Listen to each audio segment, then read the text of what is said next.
Hello दोस्तों, अभी GST department के तरफ से एक एडवाइजरी आई हुई है रूल 59(6) के तहत। तो आइए जानते हैं इस रूल 59(6) क्या कहता है। और जहां तक कि मेरे जानकारी के हिसाब से ये रूल 59(6) का जो एडवाइजरी आई हुई है ये अभी पूरी तरह से कंप्लीट नहीं है, ये थोड़ा अधूरा है। उस चीज़ को हम कैसे देखेंगे ये भी हम बताने वाले हैं आपको। और इसमें एक चीज़ और जानना है कि ये डेट जो इसमें अप्लीकेबल किया है तो ये डेट का इंटरप्रिटेशन क्या निकलता है, इस चीज़ को भी देखते हैं।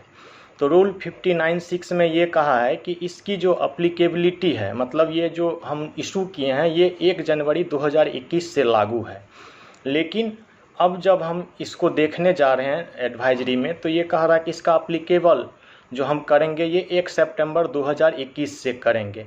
तो इसका मतलब ये क्लियर आता है एज ए प्रोफेशनल कि मेरी जानकारी के हिसाब से कि एसएससी को ये फॉलो जो करना है रूल 59(6) वो 1 जनवरी 2021 से करना है। और हम जब इस पर एक्शन लेंगे तो वो 1 सितंबर 2021 से लेंगे। ये दोनों डेट का इंटरप्रिटेशन ऐसे निकलता है जहाँ तक कि मेरी जानकारी है।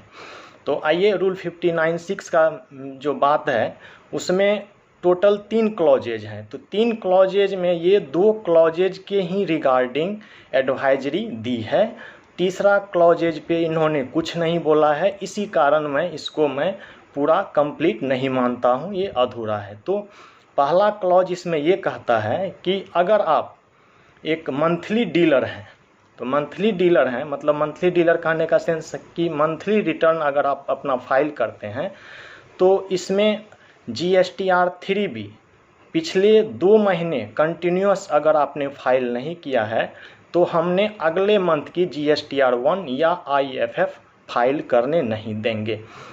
दूसरी, अगर GST रजिस्टर्ड जो डीलर है वो अगर क्वार्टरली है तो क्वार्टरली में ये कहता है कि अगर आप पिछला 1 क्वार्टर का GSTR 3B फाइल नहीं किया है तो उसके तहत मैंने अगला क्वार्टर का जो GSTR 1 और IFF होगा वो मैं फाइल करने के लिए आपको नहीं दूंगा।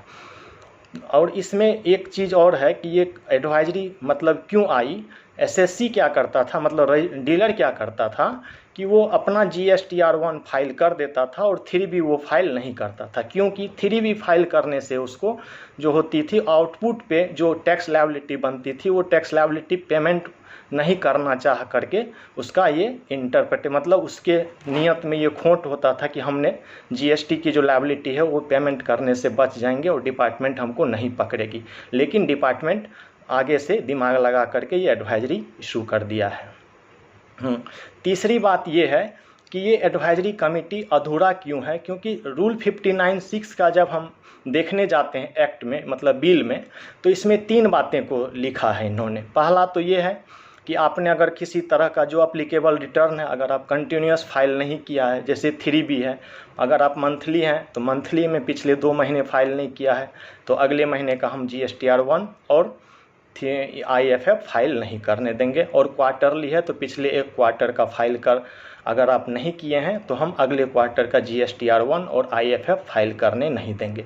लेकिन क्लॉज C इसका ये कहता है कि अगर आप अपने GST की लायबिलिटी पेमेंट करते हैं और GST की लायबिलिटी अगर ITC से सेट ऑफ करना चाहते हैं तो जितनी आपकी ITC है वो ITC का ओनली 99% ही आप क्लेम कर सकते हैं और लायबिलिटी जो है 1% आपको कैश में पेमेंट करना मैंडेटरी है, जो कि इस एडवाइजरी कमेटी में उन्होंने इंक्लूड नहीं किया है। अब देखते हैं डिपार्टमेंट के तरफ से कि इस क्लॉज C के रिगार्डिंग मतलब 1% कैश पेमेंट के रिगार्डिंग अलग से क्या कोई एडवाइजरी कमेटी आती है।